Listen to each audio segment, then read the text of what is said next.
12 ملي، 14 ملي، 18 ملي، 20 ملي، 22 ملي، 25 ملي من الحبة البلية من اليسر البلاك كوريل، المرجان الطبيعي الغير معالج اللي بنستخرجه من البحر الأحمر. وتعالى أفرجك على أشكالهم أو أحجامهم على كف الإيد علشان تكون مقدر الحجم الطبيعي للسبحة وتختار المقاس المناسب ليك. ده مقاس 12 ملي الحبة البلية، وده مقاس 14 ملي مقارنة على كف ايدي، ودي يا صديقي 18 ملي. اما دي هتكون 20 ملي، وفي كمان الاكبر منها. خد بالك الحجم المناسب للتسبيح 12، 14، 18. اما دي 22 ملي، حجمها كبير، مناسبة برضو للتسبيح للناس اللي بتحب الأحجام الضخمة، ولكن مناسبة كمان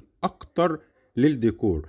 أما القطع السبيشيال اللي مش هتكرر تاني 25 ملي من البلاك كوريل. هتعرف المرجان الطبيعي من لونه، من ريحته، من تجزيعاته، من ملمسه.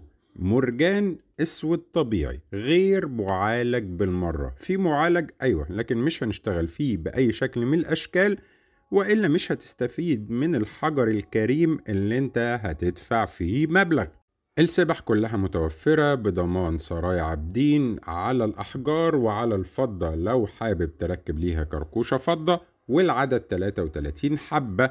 نقدر نعملها 45 حبة أو 51 حبة كيفما شئت يا صديقي. وفي النهاية احنا فعليا قدام قطع مش بتتكرر من البصمة الربانية من المرجان الأسود أو البلاك كوريل المشهور باليسر الحجازي أو اليسر المصري كأفضل خامة. شرط إنه يكون طبيعي بدون تدخل، وشرط إنك تتقبل ديفوهات الحجر الطبيعي علشان تستفيد منه أقصى استفادة.